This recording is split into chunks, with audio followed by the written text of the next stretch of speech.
All right, everybody, welcome back to another episode of Word with Ty Brownlow. I am your host, Ty Brownlow, and remember, no one is worthless, no story is worthless. Today, ladies and gentlemen, hey, you know how I feel about my hometown people. But tonight, joining me all the way from the East Coast, y'all know I got love for the East Coast too, Baltimore. Look here, come on now. Man, but joining me, please give it up for Dr. Dravon James. How are you? I am wonderful. So happy to be with you. Thank you. So let me just give people a little background on yourself here, So who is Dr. Dravon James? Let me just tell y'all who Dr. Dravon James is, okay? Slow your roll, all right? Inspirational speaker, everyday peacemaker, life coach, also author of Freedom is Your Birthright, which is available. We're going to talk about that in a second. And, it provides, she's going to provide us with some tips on how to heal from past wounds and relationships and move forward with your partner or just with yourself, period. All right? Because, we try to keep that mental health balance around here. Y'all know I try to give y'all that content. All right? But also, ladies and gentlemen, let me not forget, on top of that, she is also the founder of the Next Step Leadership Academy. So let's just start with that. Can you just, first and foremost, welcome. Second and foremost, can you tell us a little bit about the Next Step Leadership Academy? I love that. I thought you were going to say next. Furthermore, she's from the Shy. Oh, no, we going to get into that. See, you be giving out. Am I doing spoiler alert? So let's just talk about Next Step Leadership Academy. It was so near and dear to my heart. I teach leadership skills to women, and because we are all leaders, male, female, we all lead in some capacity, right? And owning and embracing that, whether you're leading in the home, whether you're leading in your church, your community, or whether you're leading in your own business or in corporate America, embracing that part of your life will make a huge impact on not only your professional life, but your personal life, your self-confidence, how you move, how you set boundaries, how you develop relationships when you really move in that energy as a leader. And it really does enhance a person's life, especially women, because there's this big movement to femininity, which I absolutely embrace. Okay. But for a long time, I think women kind of thought that I could either be the boss, whatever that looks like, or I could be in my feminine energy. And actually, what I teach with Next Step Leadership Academy is that to be in one's feminine energy is really to be in our role as a leader, right? So to use that power to progress us in our professional life and in our personal relationships as well. And the most important personal relationship that you can have that's earthly is with oneself. So seeing yourself in that position will really help to raise the bar of what you will and will not allow in your space. So now let me, first and foremost, hats off, okay? Hats off. And even though she kind of gave it away, but I'm just going to Don't give it away, I'm sorry. But she is from the hometown. So, I'm impressed, but I can't be too impressed because she's from Chicago, hometown, South Side, it's all good. We ain't gonna go there real quick, but you just know how we do it. Okay. But anyway, let me just ask this question. As far as leadership, is this something that not only they can use in their personal lives, but also like in their work life as well, as they're trying to like maybe grow through corporate America or whatever business or whatever role they see themselves in? Absolutely. There still is this glass ceiling, sort of impact on the lives of women in corporate America. You still don't see, it's disproportionate the number of women that are in, that C-suite kind of position. And then women of color, even smaller, right? So absolutely. And learning leadership skills and learning to embrace them and still be comfortable with yourself. That is so very important because, that famous phrase, what does it profit one to gain the whole world and lose their soul in the process, right? So Next Leadership Academy, we focus on that, the whole person. If you're going to the next level, peace needs to follow you there, meet you there, remain with you there. We're not going to abandon our happiness, our quality of life for a particular role. We can cultivate a world that suits us professionally and personally, and that's what we focus on. Okay, and oh my God, you hit on ding, ding, ding. Because, well, no, I mean, let's just keep it real, because a lot of us come from that mindset of it's either this way or that way. The merging of the two, where yes, do I want a certain position, at my job, in my career? Yes, I do. But at the same time, I do want to maintain a certain type of lifestyle. Man, how can I not put too much time into this and enjoy more of this, but not have too much of this, and now this starts slacking. So and it's a balance, right? Because sometimes what we do, right, we get hyper focused on the thing that we're chasing, and we stop noticing that, or asking, how much value is this actually adding to my life, right? Because sometimes, it's okay to have dreams and goals with our careers. That's great. That's wonderful. We're being a help to society, hopefully. But we have to continue to ask ourselves, let that measure up to really how much value are you adding? Not cash value, because that's one aspect, right? But how much overall value am I getting from this? How do I rate this as far as, with my morality, my ethics, my overall happiness? What is my definition of? Okay, all right, okay, okay. It's the existential, y'all, okay? I know it's a big word for some of y'all. Our existence, finding the question of why, finding our why, okay? She's breaking down of, you finding your why in life.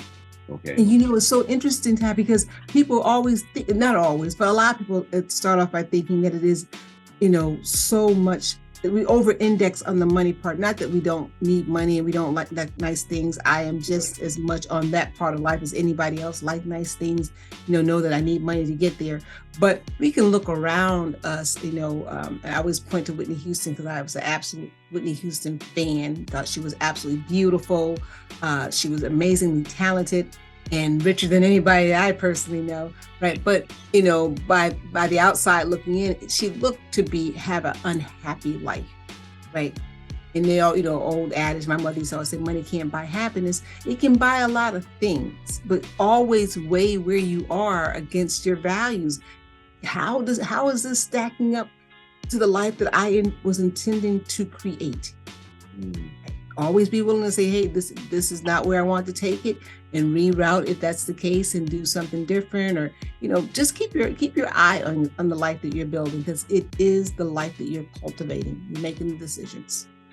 Well, also at the same time, in the process of building, that career and this life for yourself, you also have to think about your freedom, and that's a segue, ladies and gentlemen, because as I said before, she's an author. See, y'all didn't think I was going to do that. She didn't even think I was going to do that. Said that in real marketing. Anyway, but you are an author, and the name of the book is Freedom is Your Birthright. So how does that tie into, pretty much what we've been talking about as well?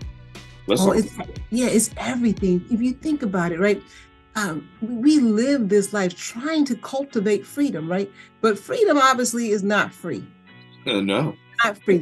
Sacrifices will be made, right? But if we don't keep our eye on how we are defining freedom, so sometimes we make decisions that lead to shackles, right?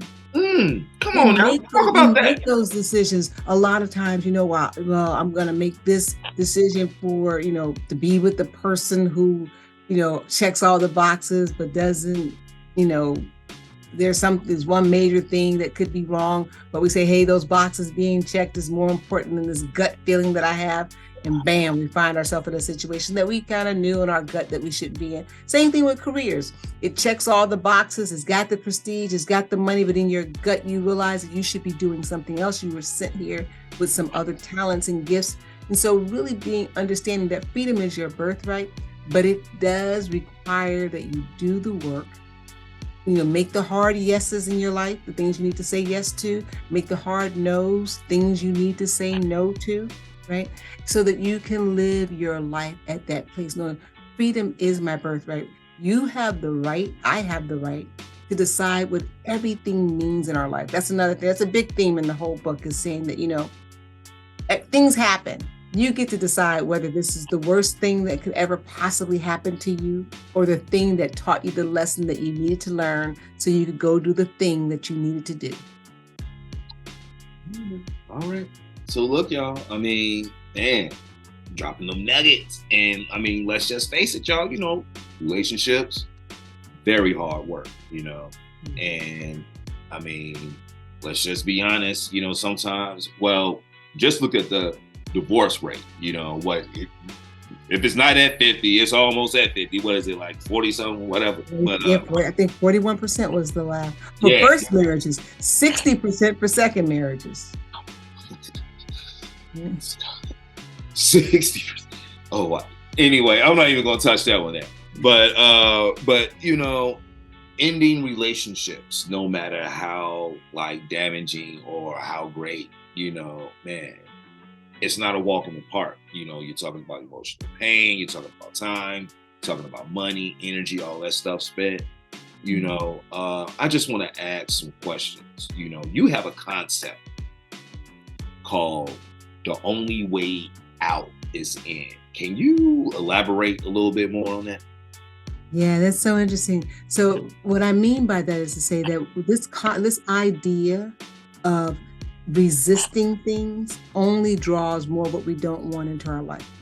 If something is happening, here's my example on this. If you walk into a room and you say, hey, I want these walls and this to be yellow, you must first admit that the walls are not yellow. They're blue, right? So this is awareness. He just said, you call a thing. That's what it is. These walls are blue. So we were talking about relationships. I want a relationship that makes me feel or allows me to feel this way. I feel this way. Okay, that's awareness. Now, what are we going to do about it? Right? That's the end part. Say, I see what it is. With no judgment, no condemnation, no shame. We're just calling a thing the thing. I see what it is. I feel what it is. I'm not going to ignore this. I'm not going to put my head in the sand. I'm willing to go through this, wherever this takes me, without judgment of me or my partner, right? Because all relationships, we're all adults, are not meant to last forever. That's unfortunate. That's true. That is unfortunate. But believe me when I tell you that no matter whether it lasts 2 days or 2 decades, you learn something that is valuable, that will get you to your next step, your next level of greatness. If you perceive it that way, go through this. Be willing to go through it. In my book, I tell the story about a friend of mine I would tell her, I'd be going through something. I said, yeah, I really don't want to go through this. And I'd be sharing with her. And she would say, well, keep on going. When you get to the other side, you're going to shine like new money, right? And it would make me feel good because she was believing in me. But then I would say to myself, I don't want to go through anything. I'm just trying to be a good person, so I don't go through it. Everybody's going to go through things in their life. Those things aren't meant to destroy us. They're meant to strengthen us. Let it do that. Hey, and let it strengthen you, as you said before, to what's coming and what you truly, deserve and desire. So it's only building you up to receive what you need to receive at the time. Right, and here's the thing that we get so hung up on, Tasha. We think we're meant to stay the same. We get hard, like, this is who I am. These things are meant to change us. Right? They are meant to evolve us. We evolve. We're not dinosaurs. This is not going to be the last love of our life. This is not going to be the last job we ever had. right? We're meant to evolve. And so this whole thing about, this is who I am, I'm not going to change. You're not a dinosaur. You are going to evolve. The way you think, we got core beliefs. Those are good.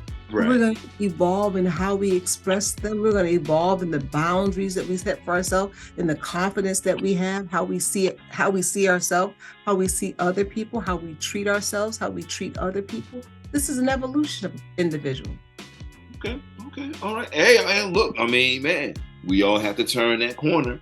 And how many times have you seen, hey, you can check your TikTok or whatever, social media. We've been together since high school or whatever.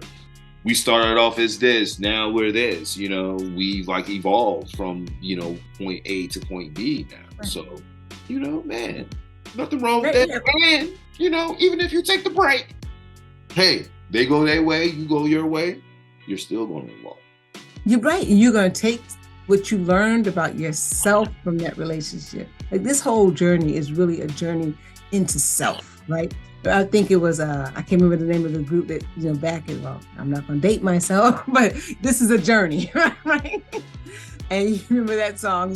So this is a journey into self. We're learning about ourselves, and everybody that comes into our life, believe it or not, they help us to discover another part of ourselves if we allow it to happen. We discover more and more layers to ourselves and realize how amazingly powerful we really are. Okay, all right. So that brings me into the next part, my next talking point with you. Relinquishing our right to be bitter. Isn't that something, right? So you know how that happens, and I'll just use myself as a woman. Things happen in a relationship, and you sit back, and here's the question. I know men have this question too. Why me? Oh my Lord. Why me? After all, how good I've been, all that I've done. And those are valid things. And so I'm a life coach and an executive coach, right? And I hear it from clients on both sides, on the business side and on the private side, right? In their private lives. Why me? And they have valid reasons to be bitter, things that have happened. But I promise you that if you sit in that long enough, you will only attract more of that. So a better way to look at that situation, there's a book, goodness gracious, why I just flop out of my head, but I think it'll come to me in a second. But one of the things the guy says in this book, he says, don't take anything personally, nothing personally, right? Gosh, I could see the book cover in my head, but he says in the book, he says, if somebody comes up, he literally says, and shoots you in the face, it's not about you, right? And that's how you got to really view everything. Whatever somebody did that impacted you in a way that you did not want to be impacted really wasn't about you. That's about them. That's their stuff, right? Relinquish that. Leave that there. Don't pick that up and make that yours, right? You're not a bad person because something bad happened to you. You're not worthless just because they treated you worthless. That's their stuff, right? Relinquish that. Instead, use those things that happen as your victory story. I remember when this happened and I'm still standing. That's how I tell every story. I tell people to end their night like a superhero. This happened, I survived that. Go to bed. I'm like the Teflon queen, nothing. And I tell my clients that go to bed like that. Relinquish your right to be bitter. Every day we get better. Every day we get better. You could think of things at the end of the day. Oh my gosh, this happened, right? And I'm still here. I'm good, right? Another victory. Start counting them up like that instead of counting all the losses and all the people who did you wrong. Never mind that. Those people here, they failed at ruining you. You're still here. There it is. Come on, y'all. Come on, life coach. What? I told y'all. All right, man. She does it all now. All right. Okay. Come on.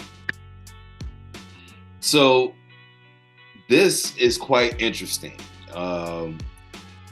Lean into conflict to strengthen your relationship. How can we lean into conflict? Because trust, you and I both know there's a lot of conflict out there to go around, but how can we lean into conflict to strengthen So this was a big one for me as I was evolving into the woman that I am cultivating, right, by choice, because I'm a peacemaker. Right? I always wanted my whole life, always want to step back, lean back, whatever I need to do to make the peace.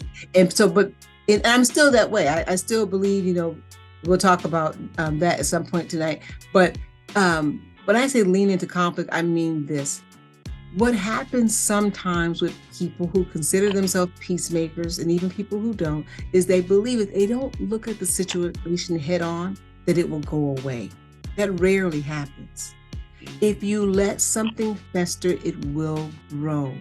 Right? So learning how to express your needs in a way that is respectful of you, respectful of the other individual, is the most important thing to do. And I always tell people use this key phrase: this is what I'm seeing, this is what I would like to see. Right? This is what I'm seeing, and this is what I believe I see.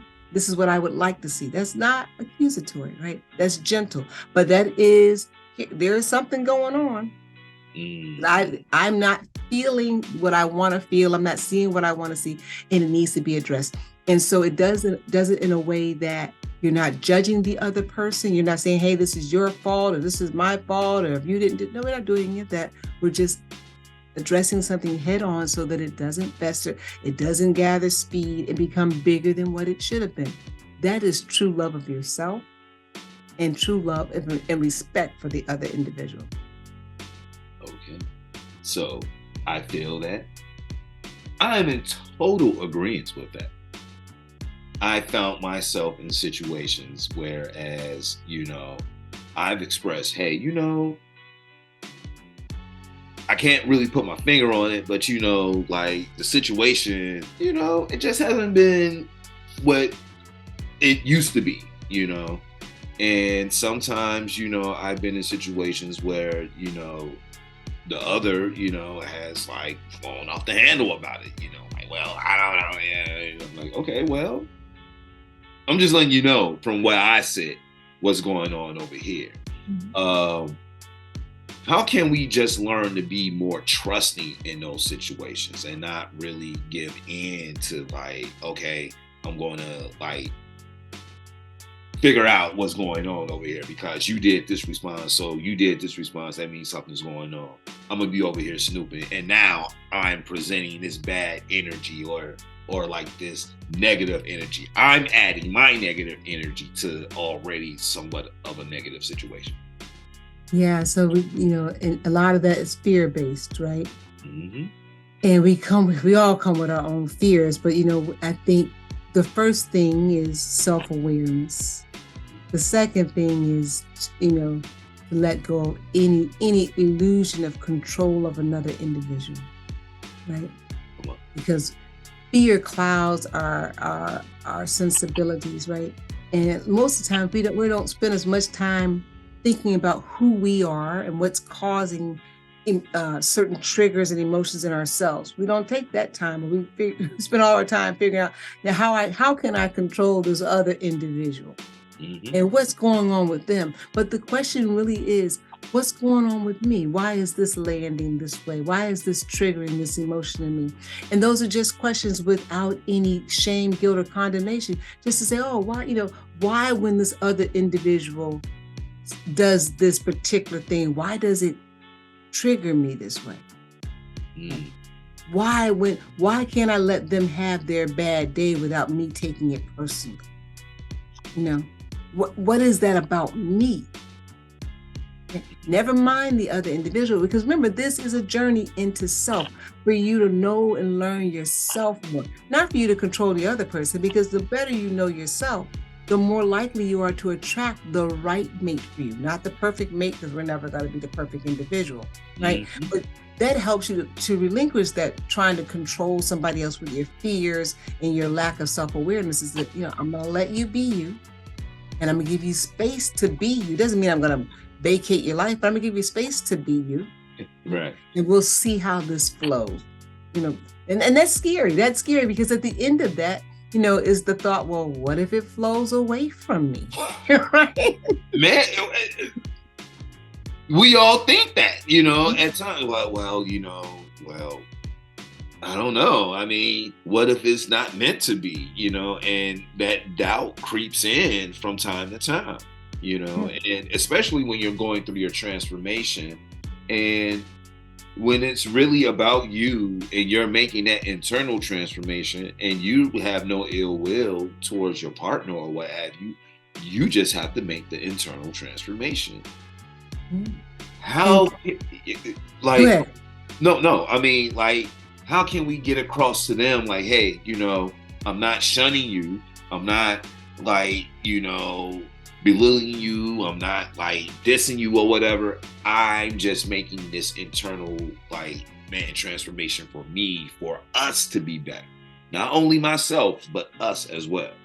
How can you get them on board? You can't make another person understand anything, right? That's that control thing that we have, right? And that's really based on fear too, because we want to be able to have our internal transformation and not have that other individual take it in such a way where, oh, you're starting to move differently. Well, I'm going to move differently too, because we want to do our transformation and we want it to be safe. There's nothing wrong with that. So just saying that and be honest about, I still love you. This is what I need right now. That other individual has the right to say, well, that's interesting. That's not what I need right now. Right. And that's always a possibility. And it's, here we can joke about it, but when you're in the midst of that, a lot of times we'll be afraid to let our truth be known because we're holding something so tightly. We don't want that other individual to make that decision. But again, that means we're not being our authentic self. Right? Opening up and being your authentic self is a risk, but you're worth it. Because just because you don't know, the other individual could say, you know what, wow, that resonates with me. I want to go through this transformation, gives me time to really become aware of myself, work on myself a little bit, see how we land, or, the other thing. But either way, knowing that everything is happening for your good. If that relationship resolves in an ending that it wasn't life ever after, whatever, right. Another one's coming. The right one is coming because you're evolving as an individual. It's coming. Come on now. So to that point, let's just segue into this question: exploring new ways to experience happiness without the other. So yeah, it's challenging. So a little insight. I tell people I preach and teach what I know. So my marriage ended after 27 years. Ooh, okay. And someone said to me one time I was on a show, he said, so you were married 27 years? I said, 27 years. He said, to the same man? But yes, to the same man for 27 years. And so that's rough, right? But what you have to, it's a lot of adulting takes place, right? And one of those things is that understanding, having the opportunity to go back and say, who am I? Who am I? Who am I just as me? Just as, I put my name, Dravon, but you put your own name there. Who am I? Right. What are the things, start asking yourself, what are things I like about you? You'll discover that there are so many things. And I never asked what are the things I don't like about myself. I said, what are the things I'd like to see myself do differently? Really? Why?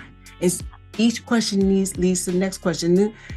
What I found when I do this exercise with clients is they tell me, eventually, I don't really want to involve anybody else in my life right now because I realize I'm having such a great time getting to know me and what makes me tick. And then when they eventually do go out, myself included, to develop other relationships, you realize, wow, look at all this quality that I'm attracting in my life. Yeah, you weren't attracting that quality before because you didn't even know you had those qualities inside of you. You had not unearthed that in yourself. Truly you are attracting into your life, and people have got to get this. Whatever you're attracting into your life is because it already exists in you. Those are your beliefs. They are manifested on the outside world. You believe that stuff on some level. This is why I highly encourage people to work with coaches, because the more you get to know yourself, you're like, what? I felt that way about myself. Yeah. So change that pattern so you don't keep pulling that same energy towards you. That's a magnet for you. Look, I mean, I'm just gonna say, man, like, stop. Come on now. Shut up. I mean, like, you have to understand, like, I mean, people are going to take a look at themselves, and for a lot, they may find fault with it. But like you said, it's not about finding fault. It's about, becoming the best you, transforming into the best you. How can you, be in the kind of relationship, the kind of quality relationship, have the type of quality life you want if you're not true to yourself? So come on now. Because don't we want our significant other to know us, to really, get to know us. And you realize if you're really doing the work, you don't know you. You want somebody else to know you. You want somebody else to really love you. You realize by the way that you treat yourself, it's evident to the world that you don't love you. No one is going to love you more than what you love yourself. Now maybe our mom, right? Maybe our mom, right? Okay. But when we talk about building these relationships, with significant others, right? We are truly attracting on some level how we feel about ourselves. Yeah. You're making me think about something on this platform before. I had a guest a while back on this platform, and they talked about having the handler syndrome, and like what the handler syndrome is. Hey, I'll do this, I'll do that, I'll do this, I'll do that. Pretty much, as you said, putting everybody else's needs before your own needs. Like, I'm going to handle everything. Man, this needs to be done, I'll handle that. That needs to be done, I'll handle that. And you're working yourself silly, because you want everything to go a certain way. But in the end, you're not getting, pretty much what you need because you're expending so much energy on others. Right. And on the surface, right, that sounds like a wonderful individual. And this is no judgment to that, right? But that's a person who really is a couple of things that could be happening there. One, they're trying to prove their worth. They feel like, I'm not worthy unless I'm doing something to contribute. That's untrue. Let that language go right now. That's, you're worthy, just being here makes you worthy, right? Or two, they're trying to control the situation, right? And with that, that'll drive you insane, thinking that you can control another person. King. And you can participate in their life as long as they allow you to do that. But controlling another individual, we can't do that. That we're here to learn about ourselves and to get some control over ourselves. Now think about how challenging that is. Those of us who, you think about controlling ourselves is hard enough. Did I say that? I didn't mean to say, just all, did I blow up again? Did I do? Yes, you did, right? And this is you trying to control you. We don't waste another second of your precious energy trying to control somebody else with your handling, with your giving, with your over acceptance. Fall in love with yourself, and you'll be able to put up healthy boundaries. You'll know when enough is enough. You know how to show up as your authentic self and be very, very satisfied with that. Look, I'm loving, the love that's going on right now, not because, she, hometown and all, but I mean, seriously, because you're really having people become their best selves. And by their best selves, they have to look inward to become their best selves. And that's how you make the transformation. I talk about leaving empty around here.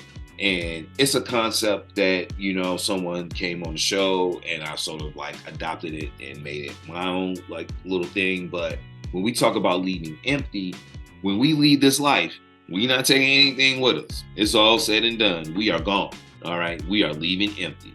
Whatever you've done here, man, will probably be told by someone else more than likely. Someone else is going to tell your story unless you like set it up for your story to be told. What will be the story of Dr. Dravon James when it's all said and done? When she leaves empty, what will her story be? I think There are two things that I hope it will be. It will be true to me, and I hope I will have impacted people to believe this, is that you can become the happiest person that you know when you embrace everyday peace. And so I got to define peace, because most time when I say that word, people think, and I do too, I get this warm, fuzzy feeling like, oh yeah, everything's going to be great in life, and everything is going to be great in life. You will have trials and tribulations. I promise you that. So peace is wholeness, completeness, nothing missing, nothing broken, totality. And what that means, that no matter what happens in your lifetime, you will be okay. Know that. Play the game of life that way. It'll be all right. You're going to be all right, no matter if you embrace it that way. So that is, I would like that to be my legacy in life, is that you can become the happiest person that you know when you embrace everyday peace. Right? Everything that happens in your life is happening for one reason and one reason only. And I'm talking about the things you want to happen and the things you don't want to happen. Come on. Both of those categories happen for one reason, so that you can consciously make the decisions that lead you to your next level of greatness. It's all about you. Come on. Totality. It is all about you. And once we start looking at life that way, it's like, oh my gosh, I didn't want this to happen. I didn't want to lose my job. I didn't want to lose my marriage. That's all right. It's supposed to happen so you get to this next level. Come on, we're going to still get there. I know your heart is broken over that. We're going to still get there.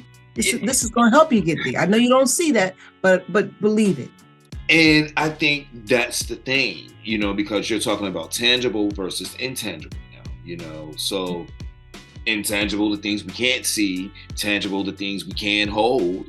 Like, hey, I see that, I can hold it, I can touch it, I can do this, I can do that. When it comes to relationships, hey, tangible. Hey, I see this person. Man, I may argue with this person. Our relationship may be toxic and volatile or whatever, but at the end of the day, I still get to see that person. I can physically touch this person. I get to come home to this person. But the intangible is like trying to live life without them. And now it's just like, okay, the concept, like it's the mental, like, okay, now what? Where did I go wrong? Where did we go wrong? And but I want people to get rid of that thing about wrong, right? Because whatever is happening, it's just a thing. You give it the wrong and the right. If you just decide that it's just a stepping stone to where you're going, that's it. It's just something that had to happen to get you where you're going. And you can always go back, if the other person is willing, and pick that whole relationship back up and say, hey, this is what I learned about myself. Not what I want you to learn about yourself. You got no control over that. Let that go. This is what I learned about myself. Okay. And you bring up a great point. So now let's just talk about this for a quick second, because I know people like this. You know people like this. And you are bringing to mind a friend of mine. I hear them say all the time, and it's kind of nerve-wracking almost in a sense, but I don't do X's or whatever. I never go back. I always go forward. And in some sense, yeah, I get it or what have you, but I do know that, people grow up, and people evolve, and how do people like that, like, hey, it's all about moving forward. But in the end, do you really know what it is that you want? Because you're still like trudging forward alone when, hey, you could have worked on whatever it was back then. And, or what does that say about people who decide, hey, you know what, I'm never going back to any type of relationship? Well, you mean to any relationship or back to that relationship? Well, back to that relationship. Yeah. So I think it's a personal choice, right? I think, first of all, you can only go back to that relationship if the other person lets you come back, right? You're not going back by force, right? Right. So I think, if one party is unwilling, that it's good for them to be honest about that, right? Okay. What we don't want to do is is have these pity relationships. I'll stay with you, or I'll get back with you because I don't really want to, but and then the other party always ends up feeling in the end like, oh well, it wasn't genuine. You should have kept moving. And really, if it isn't genuine, you should keep your eyes forward on your next situation. Of course. Leaving in love always, wishing the best for that individual and seeking the best for you. But I gotta tell you, I remember you talked about people who are alone. Years and years ago, I saw a friend in downtown and I said, hey, I'm so sorry. At the time I was still married. I said, sorry to hear about your marriage breaking up. And he was kind of alone. And he said, just because a person is alone doesn't mean that they're lonely. And it always stuck with me, right? And I thought to myself, we're all individuals, like special snowflakes, right? Some people will find that their life is enhanced when they spend it with other people. I would think that probably most of us feel that way. But there are those people. What did Paul said in the Bible? To be unmarried is better for certain people, right? There are certain people who are going to say, you know what, yeah, that is not my happy place. I'd rather be not involved in that way. And to them, I say, to each his own. As long as you are being in your happiest place, and as long as you are being honest about that to the people that you're coming in contact with, who may desire to have a different type of relationship with you, to each his own. Be able to embrace your life on your terms, and be honest about that. Dignified. I'm dignified. I do this with class. He's a dignified with class. No. I love it. Now, if people, want to get in contact with you, if they want to learn more about what it is that you do, man, that probably, take up some of your services or what have you, how can they do so? But you can check me out. My website is drdravonjames.com. You'll find out you can, I have so much free material on there. So check out some of the free stuff on there. I am on Sirius XM radio station the first Monday of every month on the Road Dog Trucking Show. Okay. You can see me there. And if you go on my website, you can actually join my free Facebook group called Leaders in High Heels for all the ladies out there. I do a group coaching session, 12 weeks of intense, results-driven coaching for women.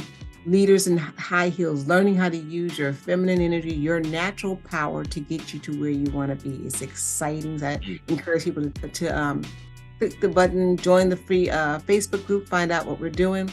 And I have my own podcast on Mind, Body, Spirit called Dr. Dravon James, Everyday Peace. We call it the Quam, people. Okay. Come on now. Come on, Everyday Peace. I love it. No, I love it, because as you said, peace is just not necessarily, it's just the quiet and this and the other. It's all tranquil or what have you. But peace can be understanding. Understanding of who you are as a person. As you said, the wholeness, totality. Come on. Yeah. You know what I think of every time I use that term, everyday peace? I think about I like the water. So if you go stand by a river or a lake, you see all these little pebbles and stuff in there, and you watch the water just flow. Like you would say, that's an obstruction, right? That's something that shouldn't be there. It should impede the flow of the water, but it doesn't. The water just flows around it, under it, on top, and that's us, right? Mm-hmm. Things show up, like, I didn't plan for that. It's all right, keep flowing. Come on now. Drop them nuggets. Inspiration. So we can do this. We got to just stay aware. That's the main thing. Self-awareness is the key. I love it.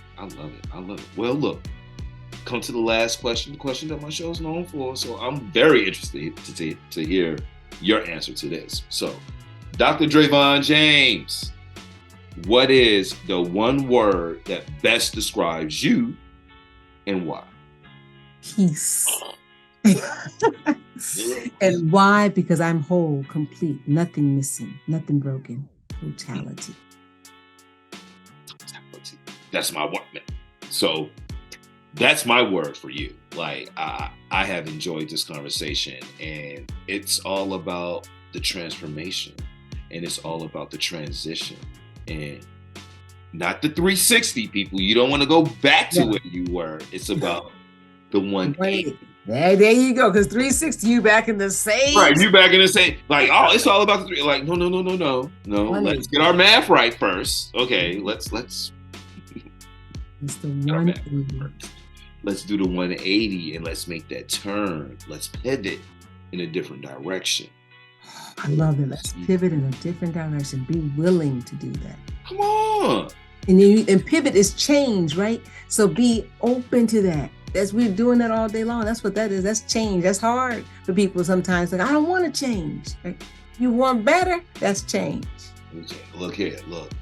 I don't know when you're coming back home, Doc, but the next time you're coming back home to Chicago, you got something going on. Look here. You better hit us up. Okay. I would love to. And if you guys have something to bring me home, call me. I'm coming. Okay. Hey, look here, man. We may have to, but seriously, like, we may have to plan something for that. So, like, I would love that. I am thinking of some things in my mind. So, who knows? I'm a mad scientist sometimes. But anyway, but keep me in mind for sure. No problem at all. I have enjoyed you. I'm pretty sure, I hope that someone out there has gained some insight to everything that we've discussed today. And on that note, ladies and gentlemen, this has been Word with Ty Brownlow. I've been your host, Ty Brownlow. Remember, no one is worthless. No story is worthless. You can follow me all social media platforms, Word with Ty Brownlow, or you can go to my website, tybrownlow.com, get this wonderful conversation, plus other great interviews as well. Dr. Dravon James, hometown, Chicago, Southside. Chicago, Southside. We have to say it that way too, don't we? Chicago, Southside. Come on, man. Look.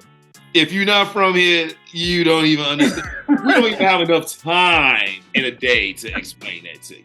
So we're not even going to do that. But anyway, on that note, we out. Peace.